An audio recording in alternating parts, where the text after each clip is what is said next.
ভুল সম্পর্ক পর্ব ৩৬। টিনা রাগ করা দেখে আরিয়ানের মনে খটকা লাগল। টিনা হয়তো সবটা বুঝতে পেরে গেছে। এদিকে টুসি আরিয়ানকে বলল, আচ্ছা, আমাদের তো আজকে ম্যারেজ ডে, চলেন না টিনাকে নিয়ে আর খালামুনিকে নিয়ে আমরা সবাই ঘুরতে যাই।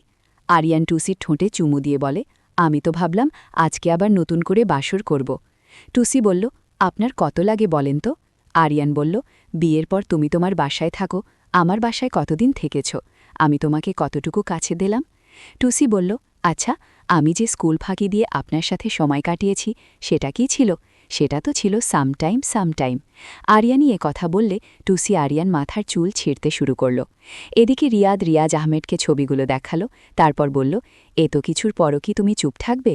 গতরাতে তো তুমি নিজের সবকিছু দেখেছ। রিয়াজ আহমেদ আসলে ভীষণ শান্তশিষ্ট একজন ভদ্রলোক। তিনি অতিরিক্ত প্রয়োজন ছাড়া রাগ দেখান না কারো সাথে। আর টুসি হচ্ছে তার সবচেয়ে আদরের মেয়ে। সে এখন হুট করে যদি রেগে যায়, এতে যদি তার হিতে বিপরীত হয়, তখন তো ঘটনা আরেকদিকে মোড় নেবে। রিয়াজ আহমেদকে চুপ থাকতে দেখে রিয়াদ বলল, তুমি কি চুপ থাকবে নাকি আমি কিছু করব? রিয়াজ আহমেদ রিয়াদের দিকে তাকিয়ে বলল, মেয়েটা আমার, যদি কিছু করার দরকার হয় আমি করব, তুমি চুপ বসে থাকো। তখন রিয়াদ বলল, চাচ্চু, আমি টুসিকে ভালোবাসি, কথা সবার আগে আমি তোমাকে বলেছি, এরপরও তুমি কেন আমার সাথে এমন করছো? রিয়াজ আহমেদ বলল, ভালোবাসো, কিন্তু টুসি তো তোমাকে ভালোবাসবে বলে মনে হয় না। তাছাড়া আর তুমি, আমি ছবি দেখেছি, কিন্তু সরাসরি তো টুসির সাথে আমার কথা বলতে হবে। রিয়াদ বলল, তাহলে আমি টুসিকে আরিয়ানের বাসা থেকে নিয়ে আসব। রিয়াজ আহমেদ ও রিয়াদের সাথে কথা কাটাকাটি দেখে নিয়াজ আহমেদ বলল, বিষয়টা কিন্তু সত্যিই গুরুতর। যদি ওদের মধ্যে সত্যি এ ধরনের কোনো সম্পর্ক থেকে থাকে, সমাজের কাছে আমরা একদম মুখ দেখাতে পারব না। কারণ আরিয়ান টুসির চাইতে ২২ বছরের বড়, আর তার চাইতে বড় কথা হলো আরিয়ানের একটি মেয়ে রয়েছে, তার আগে একবার বিয়ে হয়েছিল।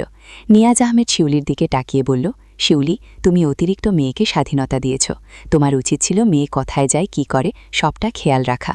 শিউলি আহমেদ রিয়াজের দিকে তাকিয়ে বলল, কি হয়েছে আমাকে বলো, আমি তো কিছুই বুঝতে পারছি না তোমাদের কথা শুনে। রিয়াজ আহমেদ বলল, আমরা তো দেখলাম শুধু ছবিগুলো, শুনলাম, এবার আমি টুসি আর আরিয়ানের সাথে কথা বলে দেখি না। রিয়াজ আহমেদ ঠান্ডা গলার বাক্য শুনে বাসার প্রতিটা লোক যেন অসম্ভব বিরক্ত বোধ করল, এবং রিয়াদ এতটা রেগে গেল, তুমি কি বলতে চাইছ বলো তো? মনে হচ্ছে তুমি বেশ খুশি আছো টুসি ও আরিয়ানের বিয়েটা নিয়ে। যখন শুনতে পেল আরিয়ানের সাথে টুসির বিয়ে, লিভিং রুমে প্রত্যেক সদস্য যেন ভীষণ অবাক হয়ে গেল। সবাই সবার থেকে মুখ চাওয়াচাই করল। টুসি আরিয়ানকে বিয়ে করেছে, অথচ আমরা কেউই জানি না। এদিকে টুসি এবং আরিয়ান টিনার মুড দেখে তারা এত শপিং করে নিয়ে আসলো। আর টিনাকে আরিয়ান জড়িয়ে ধরে বলল, মা বলো তো কোথায় আমার অপরাধ হয়েছে? তুমি যা চাইবে তাই হবে। তোমার পাপা হয়ে আমি কোনো ভুল করে থাকি, তাহলে বলো তুমি কি শাস্তি দিতে চাও? আরিয়ান টিনার সামনে কান ধরে বসে আছে, আর দূর থেকে টুসি এবং সাবিকুন্নাহার জড়িয়ে দাঁড়িয়ে দেখছে আর হাসছে। টিনা জানে পৃথিবীতে যদি তাকে সবচেয়ে বেশি ভালোবেসে থাকে সেটা হলো আরিয়ান, তার বাবা। টিনা আসলে রাগ করেনি, তার এই রাগটা ছিল সম্পূর্ণ অভিনয় করে বোঝাতে চাচ্ছিল যে পাপা কি করে পারল তাকে না জানিয়ে এভাবে তার বেস্ট ফ্রেন্ডকে বিয়ে করতে। অন্তত বিয়েটা যখন করল তাকে তারা জানিয়ে বিয়েটা করতে পারত।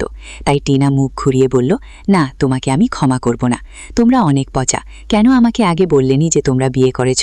তখন টুসি বলল, আমিও তোমাকে না জানিয়ে একদিন বাসা থেকে চলে যাব। টিনা বাসা থেকে চলে যাবে এটা আরিয়ান শোনার পর যেন অস্থির হয়ে গেল। বলল, আমার কলিজা থাকতে কখনো এই কাজ করতে পারবে না। আমি মরে যাব সেদিন তুমি আমাকে না জানিয়ে আরেক দিকে চলে যাবে, কারণ তুমি আমার প্রথম স্ত্রী শারমিনের অংশ। এদিকে টিনা তার পাপার চোখের পানি দেখে টিনা তার পাপাকে জড়িয়ে ধরে বলল, আই এম সরি পাপা, আমি তোমাকে কখনো কষ্ট দিয়ে কথা বলবো না, তোমার সঙ্গে দুষ্টুমি করেছি। কিছুক্ষণ বাদে আরিয়ানের মোবাইলে একটি আননোন নম্বর থেকে ফোন আসলো।